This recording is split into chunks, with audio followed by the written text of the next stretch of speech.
Hari ini kita mau dengar firman Tuhan yang luar biasa. Saudara siapkan hatimu, siapkan catatanmu, amin. Hari ini yang berbicara orang yang luar biasa. But sebelumnya saya juga mau menyambut di sini ada dari Komsel Senior ICC Bandung. Welcome, boleh bangkit berdiri Oma Opa. Ada Oma Sarah juga, Mama dari Pastor Nala Widya. Wow, welcome, welcome. Selamat datang dan selamat beribadah di ICC Jakarta. Oma tiap minggu aja ya Oma ya. Happy banget lihat semangatnya mereka. Jadi pulang dari ibadah mereka akan ada Komsel Senior Gabungan ICC Jakarta dan ICC Bandung. Wow, seru banget ya. Wow, awesome. Hari ini kita akan dilayani oleh hamba Tuhan yang luar biasa. Beliau bukan orang asing, dia adalah udah kami anggap keluarga kami. Kami curhat banyak hal, dapat hikmat banyak hal. Beliau adalah pendiri dari, salah satu pendiri juga dari City Harvest Church dan ditabiskan dari tahun 2004. Sebelumnya beliau ada di marketplace, membangun sebuah pabrik apa sih kok lupa.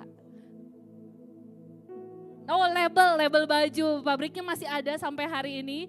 But hari ini beliau waktu 2004 dapat panggilan yang khusus, yang luar biasa, ditabiskan jadi gembala di City Harvest Church dan hari ini menjabat sebagai Vice President on the Management Board of City Harvest Church Singapura.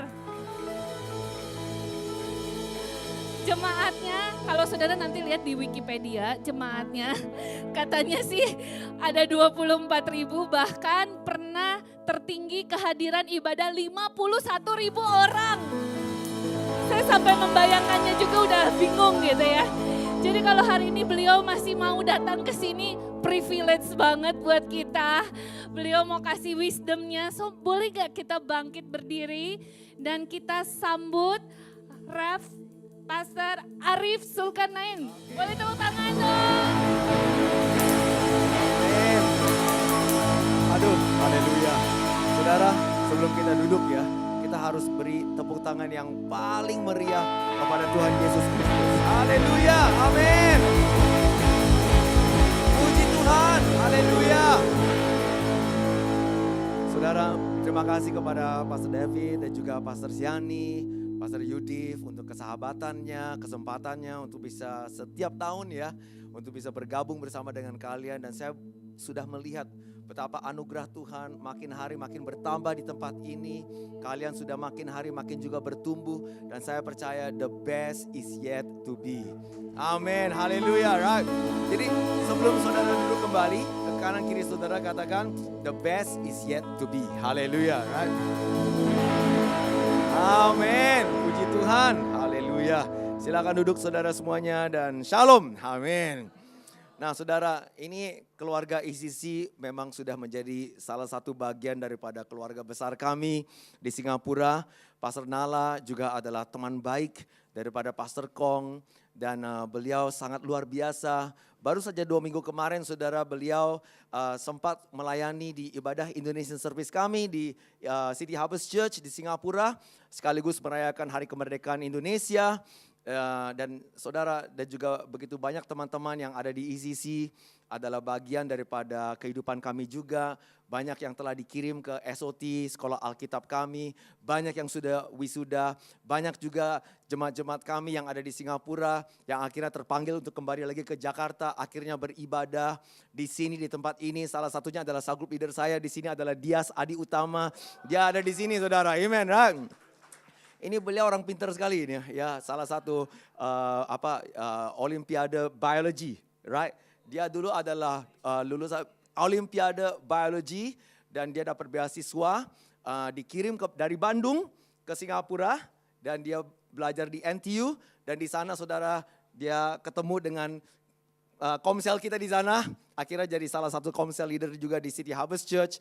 Tetapi akhirnya saudara dia merasa terpanggil untuk kembali lagi mengabdi kepada Indonesia. Haleluya. Jadi waktu dia kembali saudara saya sangat sedih sekali. Ya tapi you know right, one man's loss is another man's gain. Haleluya, puji Tuhan. Nah itu sebabnya hari ini saudara saya ingin membawa satu firman yang saya percaya akan membawa satu encouragement kepada kita semuanya. Dan siapa setuju bahwa saat ini saudara di dunia yang sedang lagi kacau balau, yang begitu banyak kegaduhan, yang juga sangat tidak pasti, tidak menentu, kita semua perlu saudara dikuatkan oleh firman Tuhan. Amin. Nah saudara, itu sebabnya saya ingin membawa saudara kepada satu perumpamaan yang dibagikan oleh Yesus, yang saya percaya saudara semuanya pasti sudah kenal. Yaitu adalah perumpamaan penabur benih. Dan saudara, mari kita semua lihat dan baca Markus pasal 4 ayat 1 sampai ayat ke-9. Oke? Dan kita ingin belajar saudara satu kebenaran yang saya percaya pasti akan menguatkan kita dan sekaligus saudara membuka understanding kita terhadap perumpamaan yang ada di sini. Nah, di Markus pasal 4 ayat 1 sampai 9, Alkitab berkata, dengarlah. Oke, ke kanan kiri saudara katakan, dengarlah. Oke, dengarlah artinya bukan hanya mendengar ya, perkataan-perkataan yang masuk hanya sebagai informasi, tetapi mendengar harus dijadikan menghasilkan satu understanding di dalam kehidupan kita semuanya. Baru ini yang namanya kita benar-benar mendengar. Amin. Dengarlah, jadi understand. Oke, right? Mengertilah. Adalah seorang penabur keluar untuk menabur. Dan pada waktu ia menabur, sebagian benih itu jatuh di pinggir jalan, lalu datanglah burung dan memakannya sampai habis. Sebagian jatuh di tanah yang berbatu-batu, yang tidak banyak tanahnya. Lalu benih itu pun segera tumbuh, karena tanahnya tipis. Tetapi sesudah matahari terbit, layulah ia dan menjadi kering karena tidak berakar. Sebagian lagi jatuh di tengah semak duri. Lalu makin besarlah semak itu dan menghimpitnya sampai mati. Sehingga ia tidak berbuah. Dan sebagian jatuh di tanah yang baik, ia tumbuh dengan suburnya dan berbuah. Nah saudara, mari kita semua baca kalimat ini bersama. Oke, right? 1, 2, 3. Hasilnya ada yang 30 kali lipat, ada yang 60 kali lipat, ada yang 100 kali lipat.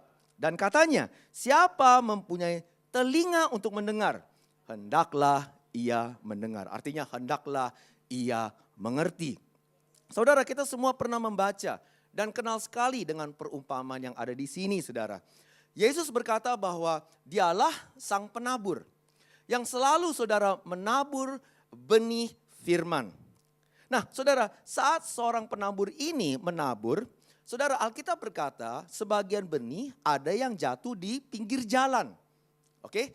Dan saudara, ada juga yang jatuh saudara, di mana saudara? Di atas tanah yang berbatu. Dan ada juga yang jatuh di semak berduri. Dan sebagian lainnya jatuh di atas tanah yang baik saudara. Nah rata-rata kita, pemahaman kita terhadap saudara, perumpamaan di sini adalah apa saudara? Kita ini pikir bahwa lahan yang tertulis di sini itu adalah kehidupan kita atau hati kita semuanya. Ya, jadi kebanyakan kita, kepahaman kita terhadap perumpamaan di sini adalah ladang tersebut artinya adalah kondisi hati kita. Benar gak saudara ya? Itu sebabnya saat kita datang untuk mendengar firman Tuhan, kita dihimbau supaya kondisi hati kita adalah lahan yang baik.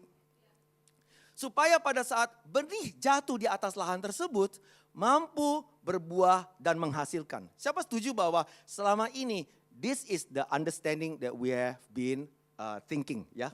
Angkat tangan saudara. Nah, tetapi saudara, masalahnya dengan pengertian seperti ini bukannya artinya salah saudara. Siapa setuju? Kalau kita datang ke gereja, memang kondisi hati kita harus baik. Supaya saudara, hati kita ini bisa menerima firman Tuhan. Baru firman Tuhan bisa berbuah dan berhasil. Benar gak saudara? Oke, right? Tetapi saudara, yang pertama yang saya ingin bagikan kepada saudara adalah begini. Kalau misalnya dia adalah seorang petani, ya, dia sebar benih. Dan saudara, dia melihat ada benih yang jatuh di atas pinggir jalan. Ada satu benih juga yang jatuh di atas semak berduri. Kenapa dia tidak berhenti mengambil lagi benih tersebut, dikumpulin lagi supaya jangan sia-sia dan taruh benih tersebut kepada tanah yang baik. Benar gak saudara? Kalau misalnya dia adalah petani yang sangat berpengalaman. Kalau misalnya dia adalah seorang petani yang berpengalaman, ya, dia gak mungkin dong pergi ke satu lahan, sengaja ya menyebar benih, dan benihnya jatuh di atas tanah yang berbatu. Dan dia tidak melakukan apa-apa. Ya kan? Kalau misalnya dia adalah seorang petani yang berpengalaman, seharusnya dia berhenti, dia kumpulin lagi dong. Jangan sia-siain dong. Dan taruhlah ke tanah yang baik, supaya paling sedikit tanah tersebut mampu menghasilkan buah. Itu adalah pertanyaan saya yang pertama. Ya. Nah, yang kedua saudara, kalau pikiran kita ya bahwa kondisi hati kita harus baik untuk bisa mendengar firman Tuhan. Pertanyaan saya begini, apakah kita setiap hari mampu menahankan kondisi hati kita untuk menjadi baik? Benar gak saudara? Saudara, siapa setuju bahwa ada saudara satu minggu atau minggu-minggu yang berbeda? Oleh karena situasi yang terjadi atau menimpa kehidupan kita, kondisi hati kita pasti akan berubah. Kondisi hati kita pasti akan ada satu minggu menjadi batu. Ya kan, benar gak saudara ya? Barangkali minggu ini ya saudara lagi minta untuk didoain misalnya nih ya. Tapi full timernya terlalu sibuk. Gak punya waktu barangkali saudara. Saudara jadi sebel, haleluya. Oke, right? Saudara jadi sebel, oke? Nah, ada juga saudara, ada sesuatu yang terjadi dan menimpa kehidupan saudara. Saudara menjadi kecewa. Saudara akhirnya kondisi hatinya menjadi semak berduri. Pernah gak saudara mengalami hal tersebut? Kita nggak bisa nyangkal, kita nggak bisa menjadi orang munafik, benar gak saudara? Nggak mungkin setiap minggu saudara, setiap kita di sini kondisi hati kita baik. Nah, kalau misalnya hanya pada saat hati kita kondisinya baik, baru benih tersebut menghasilkan, apakah artinya waktu kita kondisi tidak baik kita gak datang ke gereja? Enggak dong saudara. Justru pada saat kita sedang lagi sakit hati, lagi kecewa, lagi marah, siapa setuju? Justru yang terbaik adalah mendekat kepada Tuhan, jangan menjauh dari Tuhan. Justru yang baik adalah harus datang ke gereja mendengar firman, jangan menolak firman Tuhan. Benar gak saudara? Nah, tetapi kalau misalnya pemahaman kita all this while adalah, kalau misalnya kondisi hati saya tidak baik, mendingan jangan ke gereja. Karena firmannya tidak akan masuk. Saudara, siapa setuju? Pemahaman ini tidak begitu sempurna. Tidak begitu sempurna. Siapa setuju ya saudara? Amen. Kenapa saudara saya berkata demikian? Oke ya. Karena saudara ya, jikalau kita pelajari konteks budaya pertanian di era Yesus. Konteks budaya pertanian di era Yesus. Kita akan mendapati sedikit pencerahan dan pengertian. Kenapa Yesus memakai perumpamaan seperti ini saudara. Dan saudara, kita bisa melihat di era Yesus, cara petani menjalani pertanian adalah dia sebagai seorang petani, dia itu menabur benih di luas ladang terlebih dahulu tanpa memikirkan banyak di mana benih itu jatuh di tanah macam seperti apa. Jadi saudara, sekarang ini ya, cara kita bertani adalah apa? Kita bajak tanah dulu. Kita cari tanah yang baik. Kita cari lahan yang baik. Dan saudara, setelah itu kita bajak tanah tersebut, baru kita sebar benih. Tetapi saudara, di era pertanian Yesus, budayanya beda. Mereka saudara cari lahan, dan saudara tanpa peduli kondisi lahannya seperti apa, mereka sebar benih dulu, baru mereka bajak tanah di situ. Nah saudara, saya nggak asal-asalan. Karena saudara saya cantum di sini saudara, di salah satu buku tafsiran, The Gospel According to Mark by James Edwards, from the Pillar New Testament Commentary. Ini adalah salah satu buku tafsiran. Dia tulis begini saudara, the indiscriminate sowing of seed has often been explained as a result of the practice of plowing after sowing. Not sowing then plowing. You understand? Right? Now, saudara, in the first century, way of agriculture, as opposed to today, plowed prior to sowing. Do you see that or not? Jadi saudara, di budaya Yesus, budaya pertanian mereka adalah sang petani, ya, mereka datang ke satu lahan, mereka nggak peduli lahannya kondisi seperti apa. Tetapi saudara, dia langsung menyebar benih. Nah, begitu mereka menyebar benih, baru saudara, dimanapun benih tersebut jatuh, dia akan bajak tanah tersebut. Karena kenapa? Bagi dia, setiap benih harus diberikan kesempatan untuk bisa bertumbuh di dalam kondisi tanah semacam apa. Jadi saudara, kalau misalnya kita mendapat pengertian seperti ini masuk akal. Karena kenapa? Apapun kondisi hati saudara hari ini, walaupun hari ini saudara datang ke gereja, lagi sebel, hatinya saudara lagi semak berduri, Tuhan tetap mengundang saudara untuk masuk mendengar firman-Nya. Karena kenapa?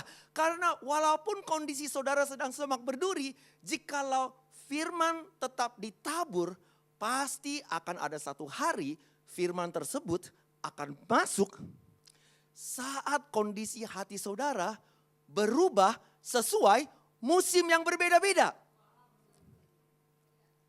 Dan pada saat saudara musim kehidupan saudara mulai berubah, tetapi saudara firman Tuhan terus tertabur di atas kondisi hati saudara.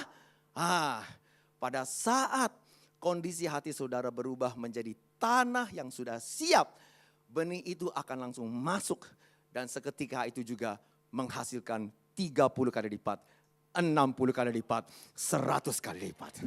Haleluya, kita beri kemenangan terbaik bagi Tuhan Yesus.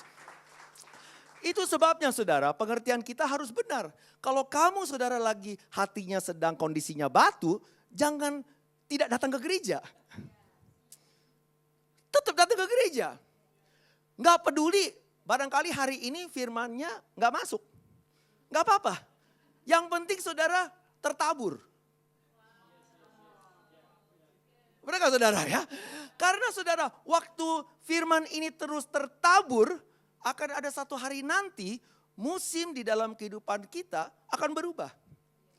Dan saudara, biji atau benih yang tertabur di atas hati saudara akhirnya akan masuk. Nah, ini adalah pengertian saudara budaya petani di era Yesus. Saudara, itu sebabnya kita harus sadar saudara. 4 macam tanah di sini ya bukan sekedar menunjukkan 4 tipe orang yang berbeda di tempat ini. Jadi saudara, di sini, di bagian Pastor Devin, wah pasti tanah yang baik ini, haleluya. Yang dekat dengan pendeta pasti tanahnya baik-baik. Oke, right. Nah, yang dekat dengan Pastor Yudi, wah ini yang 60 kali lipat, haleluya. Ini yang 100 kali lipat, ini yang 60 kali lipat. Oke, right. Nah, saudara di baris yang ketiga keempat, wah barangkali udah mulai di pinggir jalan, haleluya. Oke, right. Nah, yang paling ujung udah semak berduri katanya, haleluya, right. Nah, pikiran kita begitu. Pikiran kita itu adalah waktu kita datang ke gereja, ya. Ini 4 lahan tanah itu tuh dibagi-bagi di antara kita semuanya di sini. Ya. Tetapi saudara, yang kita harus sadar adalah apa saudara? Yang kita harus sadar adalah di setiap kita sebetulnya berpotensial memiliki semua tipe tanah di dalam diri kita secara bersamaan. Ini yang saya ingin tekankan saudara. Artinya saudara, bukannya di dalam ruangan ini ada 4 tipe tanah. Di ruangan ini setiap kita berpotensial untuk memiliki 4 tipe tanah tersebut. Tergantung musim apa kamu sedang alami hari ini. Misalnya hari ini kamu ini sedang mengalami musim semi. Apa itu musim semi saudara? Waduh, baru dapat jodoh. Ya, jatuh cinta. Baru dapat pekerjaan yang di Google, haleluya, amen, haleluya. Right? Langsung saudara ya, ini semuanya lagi berjalan dengan baik dan indah. Baru saudara dapat KPR. Ya, baru beli rumah di PIK, puji Tuhan, haleluya. Right? Baru dikasih mobil, amin, right? Expander, haleluya. Oke, right? Baru saudara dijanjiin saudara THR akan 6 bulan seperti di SQ, puji Tuhan, haleluya, right? Singapore Airlines. Kehidupan kita tuh musim semi. Jadi kita datang ke gereja, haleluya, Pastor David, shalom. Ya, kenapa? Hati kita lagi kondisi baik. Ya kan? Kita ngomong apa di mimbar, saudara, aminin terus. Ya, kita ngomong salah pun, haleluya. Amin, haleluya. Kondisinya lagi baik. Karena kenapa? Musim kita ini lagi musim semi. Tetapi siapa setuju, saudara? Musim semi tidak akan selamanya. Ada satu hari kehidupan kita akan berubah menjadi musim kemarau. Duit seret, ya, cinta seret. Bensin juga seret. Right? KPR ya, dia punya angsurannya juga, iurannya juga seret. Nah, saudara, disitulah hati kita akan tiba-tiba berubah. Yang dulunya saudara lahan yang baik menjadi lahan batu. Nah, kita datang ke gereja dong, tetap datang ke gereja. Ya kan, Pastor Yudi kan himbau kita untuk setiap minggu datang ke gereja. Tapi waktu kondisi kita lagi tidak 100%, kondisi kita jadi kondisi batu, saudara, kita susah untuk menerima firman Tuhan. Ya kan? Kita ngomong, Tuhan baik, semuanya amin. Kamu sendiri bilang, lu aja yang amin. Gua gak merasa amin. Ya, karena kehidupan gue ini lagi susah. Ya kan? Jadi ini gue lagi, hatinya lagi batu. Ada yang hatinya berduri. Ya, ada yang hatinya saudara ini benar-benar tuh sudah gak baik dah. Nah saudara, itu sebabnya di setiap kita saudara berpotensial memiliki 4 tipe lahan tersebut. Tetapi saudara, what is the variable factor? What is the variable factor? The variable factor is the musim kehidupan kamu. Oke, right? Nah kita lihat Yesaya pasal 55, 10, 11. Di sini saudara Tuhan berfirman. Yesaya 55, 10, 11. Oke, kita mari baca ayat ini sama-sama. Oke, dengan semangat 45. Kita kan baru merdeka ya. Haleluya, right? Ayat yang ke-10 saudara, mari kita baca. 1, 2, 3. Sebab seperti hujan dan salju turun dari langit dan tidak kembali ke situ, melainkan mengairi bumi, membuatnya subur dan menumbuhkan tumbuh-tumbuhan, memberikan benih kepada penabur dan roti kepada orang yang mau makan. Demikianlah firman Tuhanku yang keluar dari mulutku. Ia tidak akan kembali kepadaku dengan sia-sia, tetapi ia akan melaksanakan apa yang ku hendaki dan akan berhasil dalam apa yang kusuruhkan kepadanya. Nah saudara, artinya saudara, apapun kondisi lahan kehidupan saudara saat ini, ya, yang menentukan kondisi lahan saudara adalah musim apa yang saudara sedang alami saat ini. Tetapi di sini saudara ada satu kebenaran yang sangat menguatkan kita. Yesus saudara berkata demikian. Tuhan berkata demikian, berfirman, hujan dan salju sama-sama turun dari langit. Jadi saudara, bukan hanya saudara sama-sama turun dari langit, tetapi saudara juga saudara diizinkan oleh Tuhan. Dan tujuannya sama. Dua-duanya dikirim oleh Tuhan untuk mempersiapkan lahan saudara supaya lahan saudara menjadi lahan yang sangat subur. Wow, haleluya, right? Nah, saudara, perhatikan saudara, ya. Dua-duanya, hujan dan salju, itu dikirim oleh Tuhan untuk menyuburkan kita, untuk menumbuhkan tanah kita. Jadi, jikalau hari ini saudara sedang mengalami musim salju, musim dingin, musim kemarau, ketahuilah bahwa musim tersebut bukan datang saudara dengan apa saudara? Dengan arbitrary. Tapi saudara datang oleh karena diizinkan oleh Tuhan dengan tujuan untuk apa? Menyuburkan kehidupan saudara. Ya saudara ya. Nah saudara kita lihat air hujan kita semua tahu manfaatnya untuk menyuburkan tanah.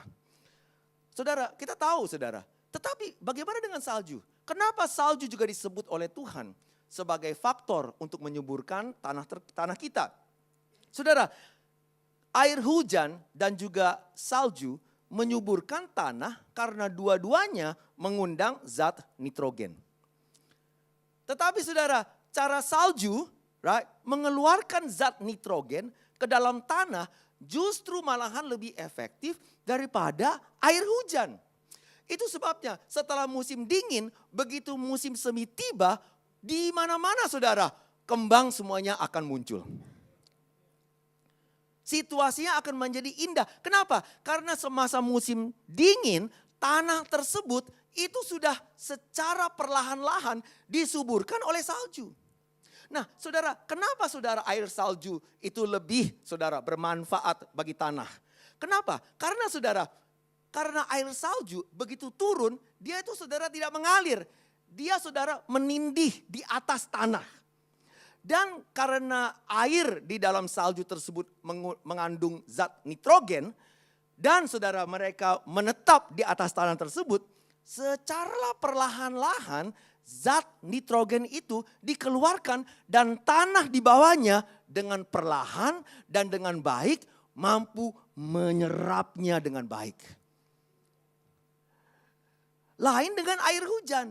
Air hujan begitu datang karena alirannya sangat deras, zat nitrogennya tidak sampai semuanya terserap oleh tanah tersebut. Artinya saudara, kita ini waktu berdoa salah. Kita selalu berdoa ya, Tuhan kirimkan air hujan berkat-Mu. Supaya berkatnya deras mengalir. Ya kan? Supaya berkatnya itu mengalir dengan deras. Wow, non-stop. Tetapi saudara masalahnya begini. Banyak orang Kristen makin diberkati justru makin menjauh dari Tuhan.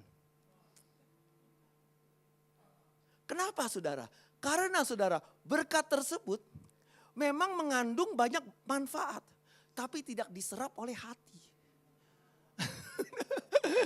Itu sebabnya saudara, Tuhan melihat ini gak baik. Itu sebabnya dia mengizinkan, ya udah dia sudah cukup diberkati. Ayo saya izinkan dia untuk melewati musim dingin. Nah musim dingin saudara gak enak, gak nyaman. Itu membuat kita saudara susah. Ya, tetapi saudara justru pada saat kita di dalam kesusahan, disitulah kita datang mencari Tuhan. Dan kita mendekat lagi kepada Tuhan. Dan justru pada saat kita sedang susah, tanah kita justru lebih baik dan efektif menyerap berkat-berkat yang Tuhan inginkan bagi kehidupan kita semuanya. Dan pada saat saudara, tanah kita sudah cukup menyerap pelajaran-pelajaran firman, pelajaran-pelajaran Tuhan, baru Tuhan akan berkata, musim kamu sudah selesai, waktunya untuk kembali lagi ke musim semi. Artinya apa saudara? Kalau kita hari ini sedang susah, jangan putus asa. Kalau hari ini kita ini sedang lagi susah, jangan berhenti berupaya. Jangan berhenti untuk berjuang. Jangan saudara memutuskan diri dari Tuhan. Jangan juga Tuhan menyalahkan Tuhan. Ketahuilah saudara, justru pada saat kita sedang menjalani musim dingin, salju yang Tuhan kirim, justru saudara, zat nitrogennya itu akan menyerap lebih dalam lagi di dalam kehidupan kita semuanya. Ayo kita beri terbaik bagi Tuhan Yesus. Itu sebabnya saudara, banyak orang saudara gereja itu pasti akan mengalami musim-musim yang berbeda-beda. Kita jangan iri. Kita jangan banding-bandingkan. Makanya kehidupan kita pun juga jangan banding-bandingkan dengan orang lain. Wah, kenapa ya? Gua ini cuma hanya satu mobil. Ya, teman gua udah ada 5 mobil. Kenapa ya? Gua ini rumahnya masih tinggal di Glodok. Karena rumah saya itu di Kemurnian saudara, di gang. Haleluya, amen. Di Kemurnian Utara ya. Kenapa teman saya itu udah bisa beli rumah di PIK? Ya, kita membanding-bandingkan kehidupan kita. Dan kita menggerutu. Ya, kita marah kepada Tuhan. Dan kita pikir, Tuhan emang lu gak lihat? Saya ini sudah bukan hanya berdoa, saya sudah berkorban. Saya sudah memberi yang terbaik kepada kamu. Kenapa kamu masih juga belum memberkati saya? Tetapi dianya yang jarang ke gereja. Dianya yang gak pernah memberi. Tetapi kok kayaknya lebih diberkati daripada saya. Saudara jangan salah. Semuanya pasti akan mengalami musim yang berbeda-beda. Tetapi jikalau kita tetap setia, tetap percaya kepada Tuhan. Dan terus menabur firman. Terus percaya. Terus menabur kerohanian. Justru kegiatan itulah yang menyuburkan hati saudara. Yang Tuhan sedang suburkan. Dan saudara pada saat kita tidak putus asa dan terus menerus menabur. Akan ada satu hari nanti musim kehidupan kita pasti akan berubah. Dan seketika itu juga saudara, langsung saudara berkat Tuhan akan mengalir dengan derasnya lagi. Haleluya. Kita beri kemuliaan terbaik bagi Tuhan Yesus. Ke kanan kiri saudara katakan jangan putus asa. Ya, saudara. Lessons we draw during winter stay with us longer than during good times. Saudara, cara ini juga sangat efektif, terutama jikalau tanahnya pada saat itu sangat keras. Itu sebabnya sama juga dengan orang yang kita sedang jangkau dan sampai hari ini masih belum percaya Tuhan. Benar gak saudara? Apa yang kita harus lakukan? Terus tabur. Terus tabur. Karena kita tidak tahu akan ada satu hari di mana musim kehidupan dia akan berubah. Dan apa yang telah kamu tabur, itu adalah hal yang pertama yang dia ingat. Dan seketika itu juga mereka langsung terima Tuhan.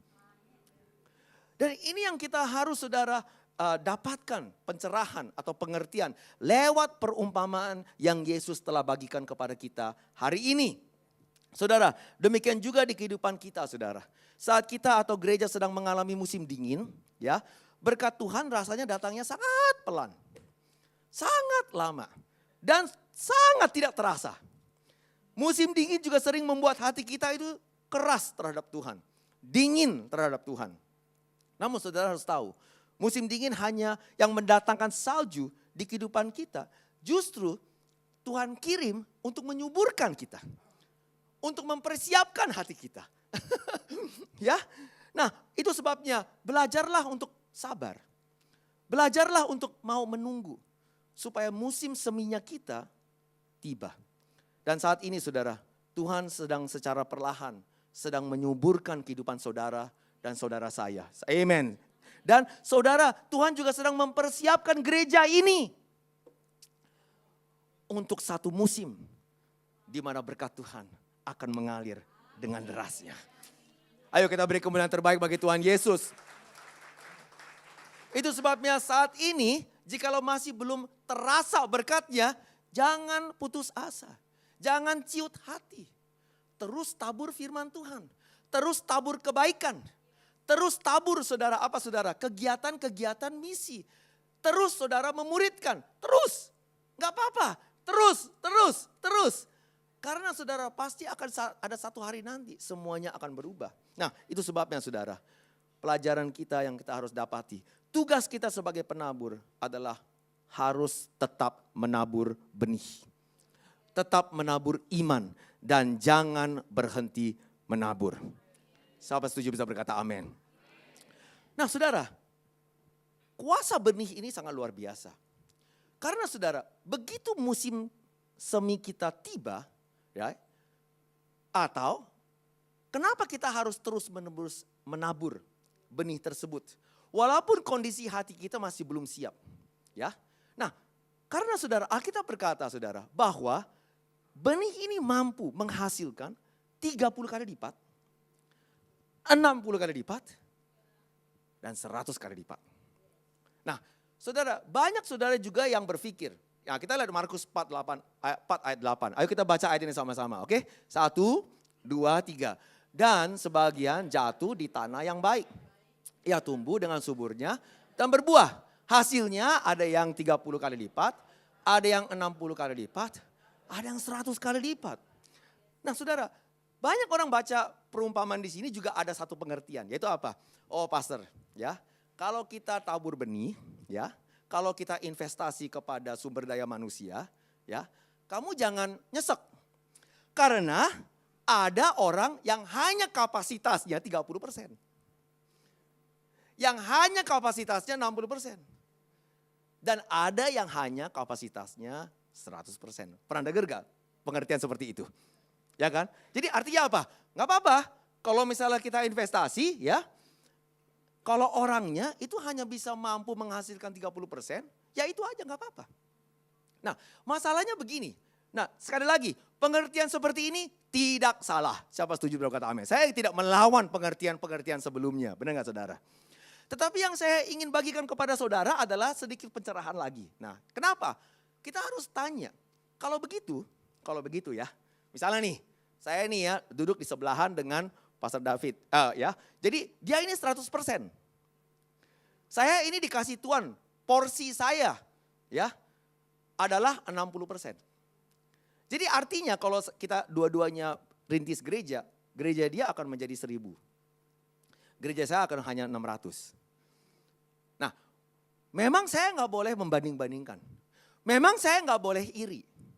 Tetapi saudara, apakah kita bisa tanya kepada Tuhan, Tuhan kok dia 1.000, saya 600?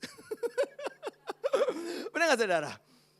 Apakah jikalau kita saudara terus menekan dengan pengertian seperti ini, justru ada orang yang akhirnya malahan menjadi iri hati. Dengan orang yang memiliki kapasitas 100%. Nah sekali lagi, apakah kalau misalnya kita ngomong seperti itu, artinya Tuhan tidak, is not an equal God. But we believe that God is equal mah. Amen, right? You may not have equal opportunity, you may not have equal talents, but we all have equal opportunities. Ya benar gak ya? Okay, right? Right? So we have different equity but we have same equality. Ya kan? Nah ini penting dong. Karena saudara kalau kita menjadi orang Kristen, kita harus tahu. Kita harus memiliki kesempatan untuk makmur. Untuk berhasil. Benar gak saudara? Okay, right? Nah sekali lagi saudara, kenapa saudara saya menanyakan hal tersebut? Karena sekali lagi ya kita harus mengerti saudara.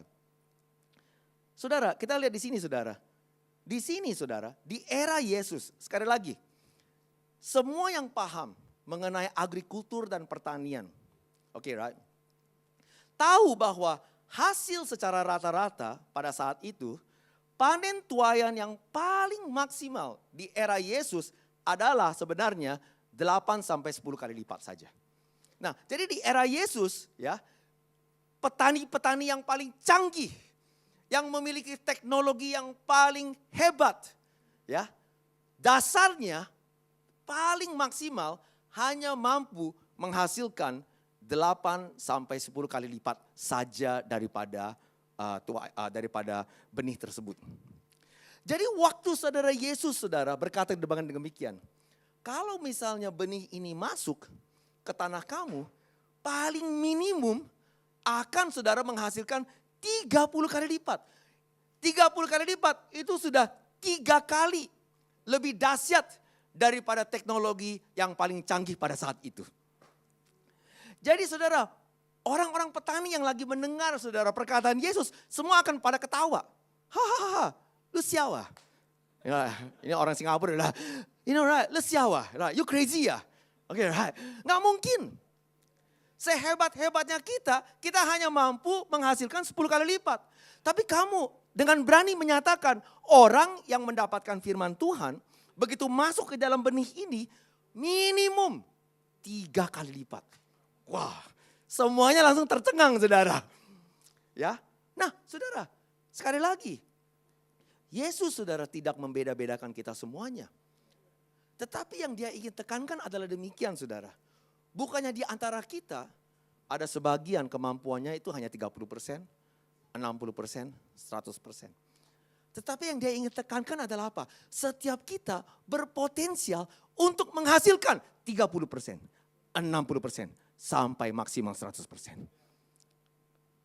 Dan saudara, ini bukan hanya saudara artinya 30% di sini, 60% di sana, 100% di sana. No.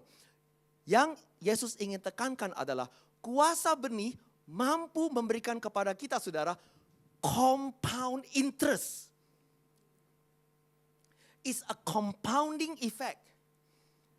The success is a compounding success.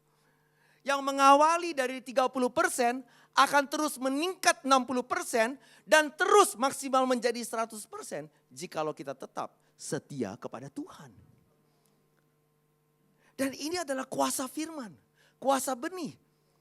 Jikalau saudara masuk ke tanah yang baik. Di saat musim kita berubah, di saat kita mampu bertahan dan mau belajar sabar. Untuk akhirnya saudara hati kita terima firman Tuhan. Benar gak saudara? Saudara, saya ingin bagikan saudara. Saya ini ada satu kesaksian ya di slide berikutnya. Slide berikutnya saudara, kalau misalnya saudara di Singapura, saudara pasti kenal dengan orang ini namanya Simon Boy.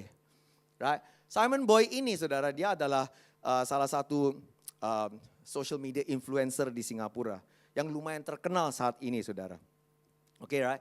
Dia sangat terkenal sekali lah, oke. Nah, saudara, dia ini orangnya di tahun 2019, Simon Boy ini adalah seorang yang kehidupannya itu sudah babak belur.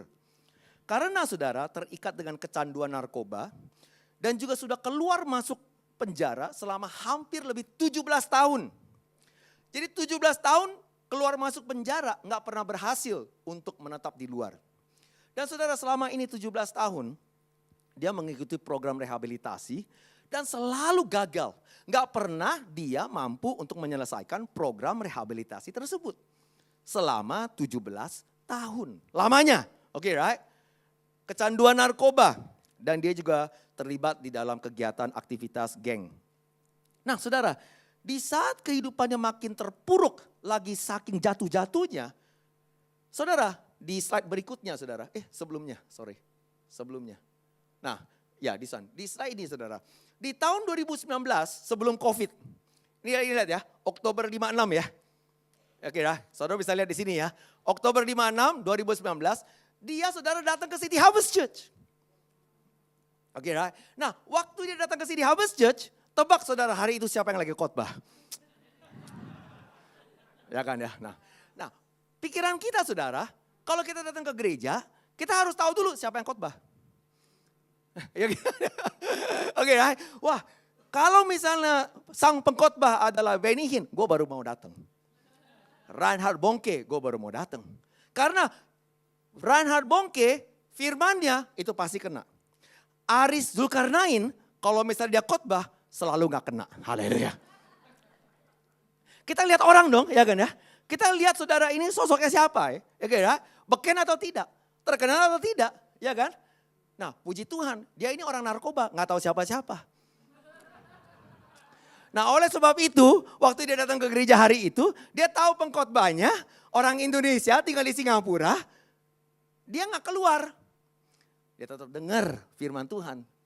Nah saudara itu sebabnya, saya selalu menghimbau kepada jemaat kita. Apa saudara? Kita datang ke gereja, yang penting firman Tuhan. Jangan waktu firman Tuhan ke WC. Jangan waktu firman Tuhan main TikTok. Jangan waktu firman Tuhan saudara main Instagram. Kenapa? Karena satu kata saja. Begitu masuk ke tanah, ke hati saudara. Di saat hati saudara sedang baik, masuk saja. Seketika 30% dasar minim. Perubahan yang akan nyata di kehidupan saudara paling minim 30%. Dan mampu saudara compounding effect terus meningkat menjadi 60%. Dan sampai akhirnya berubah total 100%. One word is enough to change your entire destiny. Karena saudara yang diberikan adalah firman Tuhan. Bukannya perkataan motivasi, Mario Mario Teguh, amin, haleluya, right. Ya, yang disampaikan adalah firman Tuhan. Nggak peduli siapa yang menyampaikan, firman Tuhan sendirinya mampu menghasilkan 30%, 60%, 100%. Haleluya, siapa setuju berkata amin. Amin, right? Nah saudara, sorry saya agak dikit Oke ya. sementara ya. Oke, right. Nah, saudara, dia datang saudara. Dia dengar firman ini. Nah, saudara, ini kan 2019 kan? Tahun 2020 apa yang terjadi? COVID. Kita semua di rumah saja dong, ya kan? Nah, saudara, di slide berikutnya, pada satu hari di rumah, ya, saya lagi scrolling Instagram, tiba-tiba saya dapat DM dari dia, saudara. Nah, saudara bisa lihat kapan, saudara? 15 Oktober 2000, pas 1 tahun. Pas 1 tahun ya, oke, right? Pas 1 tahun. Dia bilang begini, saudara bisa baca ya, nggak apa-apa dalam bahasa Inggris ya. Pastor Aris, I'm from N419, Pastor Jeremy Zone. Jadi ternyata dia datang ke gereja, dia masuk ke komsel, dan dia terlibat di dalam komsel. Oke, I want to thank you for your sermon on Beautifully Broken last year. That was the sermon that encouraged me to walk into the new Charis mission, to not only receive help, but also come to experience God's faithfulness once again. I have been struggling with drug addiction for 17 years at the age of 33. It was that verse. Do you notice not? It was that verse. Bukannya perkataan Pastor Aris. Bukannya slogan Pastor Aris. Bukannya kata-kata mutiara Pastor Aris. Bukannya saudara quote-quote Pastor Aris yang dengan cermat dan cerdik dirancang supaya semuanya saudara memiliki rhyming. Tidak. Yang saudara menyentuh hati dia adalah firman Tuhan. Saudara, Lukas 22, 31, 32. That strengthened me and I'm able to complete my program and decided to continue staying there. Saudara, 17 tahun keluar masuk penjara. Tidak pernah saudara komplit dia punya rehabilitasi program. Tetapi saudara, hari itu begitu dia masuk, dia mendengar firman Tuhan. Dan hatinya terbuka. Satu bibit firman masuk ke dalam hatinya. Seketika itu juga 30% langsung terjadi. Dia dalam 1 tahun keluar daripada canduan narkobanya. Dan komplit rehabilitasi programnya setelah 17 tahun selalu gagal. Ayo kita beri kemuliaan terbaik bagi Tuhan Yesus. Tetapi saudara, firman Tuhan saudara tidak akan saudara berhenti di sana. Dia akan terus bekerja di dalam kehidupan kita. Remember, it's a compounding effect. Compounding ya. Nah, saudara, apa yang terjadi saudara? Jikalau saudara ikut berita Singapura, beberapa bulan yang kemarin, kasus ini itu di mana-mana. Di seluruh surat kabar Singapura. Nah saudara, kita lihat saudara, ini continuation. Few months ago, there was an incident where 2 were charged for the murder of Megan Kung. She is my daughter who is 4 years old. Jadi ini adalah putrinya 4 tahun. Dibunuh oleh ex-istrinya dan juga pacarnya.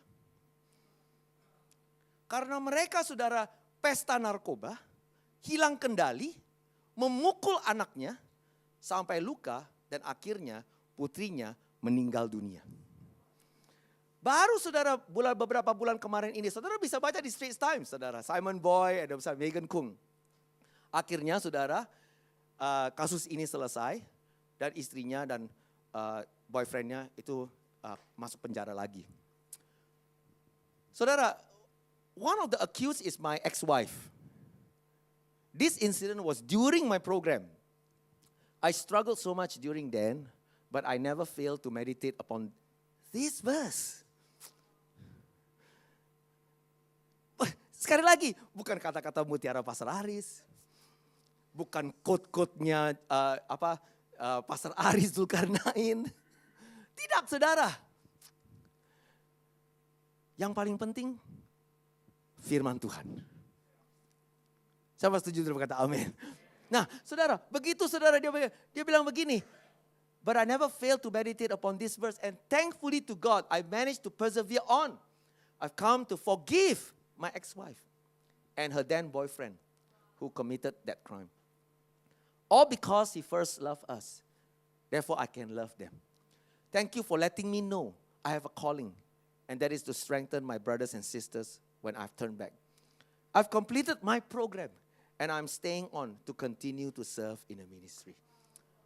Saudara, tadinya saudara, dia ini bisa saja memiliki alasan yang pas untuk menghentikan program rehabilitasi dia oleh karena kasus putrinya. Tetapi saudara, dia bisa tetap setia dan fokus. Karena dia tahu, ini adalah iblis punya distraction. Dan dia tahu, saya harus tetap fokus. Dan akhirnya saudara, dia berhasil untuk menjalani programnya sampai selesai. Walaupun di dalam situasi yang sangat sulit. Yang dulunya terbiasa dengan agresif, dengan violence. Tapi sekarang saudara, mampu untuk mengampuni, untuk mengasihi. Siapa setuju? Firman Tuhan begitu masuk satu benih saja. Begitu masuk di hati. Paling minim hasilnya adalah 30%. Haleluya, 30%. Siapa setuju dan berkata amin? Saudara, saat ini saudara, Simon Boy sudah berubah total. Right? Slide berikutnya saudara bisa melihat. Dia baru-baru ini sudah menikah kembali lagi. Dan baru-baru ini saudara juga istrinya melahirkan putrinya yang pertama lagi. Dia sudah memiliki kehidupan yang baru. Dia juga saudara slide berikutnya ya, mencoba untuk bekerja. Dia tadinya adalah ex-convict. Kalau di Singapura, kalau kamu tuh sudah ada riwayat di penjara, sangat sulit sekali untuk dapat pekerjaan. Tetapi Tuhan memberikan dia keberanian, kegigihan untuk saudara mencari nafkah sendiri. Akhirnya dia jadi social media influencer. Dan saudara, dia berhasil ya. Dia berhasil untuk membeli jam Rolex untuk dia punya girlfriendnya. Dia juga berhasil untuk akhirnya saudara menikah. Dia juga mulai saudara membuka bisnis di slide berikutnya. Ya, buka funeral parlor. What's funeral parlor? Yes. Rumah duka. Fasilitas servis rumah duka. Oke, right? Dan berikutnya saudara, dia juga bersinar. Dia juga sempat saudara mengambil beberapa peran di film-film nasional. Tahun kemarin ada 3 film nasional dan dia saudara berperan di sana juga. Saudara, siapa setuju? Hasil ini adalah hasil daripada firman Tuhan yang terus berbuah dan berhasil dari 30% menjadi 60%. Siapa setuju bisa berkata amin. Saudara, I think this is the last slide ya, udah terakhir ya. Terakhir ya. Nah, saudara, yang saya ingin tekankan adalah apa? Saya ingin mengundang musisi. Oh, you're here already. Okay, haleluya. Maybe the singers can come here ya. Yang saya ingin dorong dan himbau kepada saudara adalah apa? Jangan berhenti, jangan putus asa. Kalau sedang susah, ketahuilah Tuhan senantiasa menyertai kita. Lewat firman-Nya. Nah, barangkali hari ini firman Tuhan tidak kena. Gak apa-apa. Minggu depan datang lagi. Benar gak saudara? Dan dari sekarang sampai minggu depan, terus berupaya. Terus bekerja dengan baik. Terus berdoa. Terus percaya. Terus menabur. Ya. Dan saudara, minggu depan, ya, dengar firman lagi. Kalau masih belum kena, gak apa-apa. Datang lagi minggu ke depannya. Karena saudara, akan ada satu hari di saat saudara tidak menduga, tiba-tiba firman Tuhan akan kena, akan masuk. Dan begitu firman Tuhan masuk, saudara, never underestimate the power of the seed. Karena begitu dia masuk, itu compounding effect-nya minimum 30%.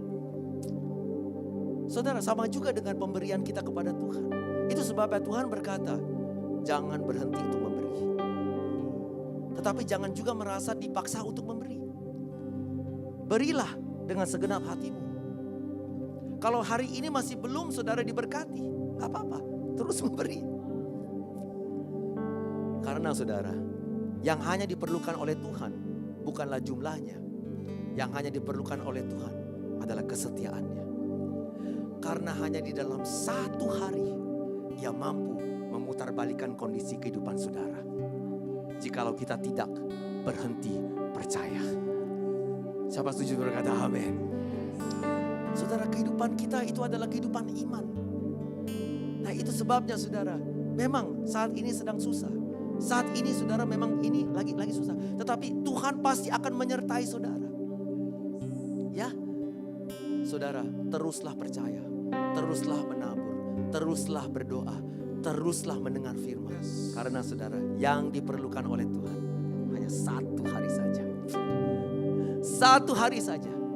Semuanya pasti akan diputarbalikkan oleh Dia. Dan semua yang percaya mengatakan amin. Kita beri kemuliaan terbaik bagi Tuhan Yesus. Haleluya. Amin. Saudara, mari kita bangkit berdiri saudara.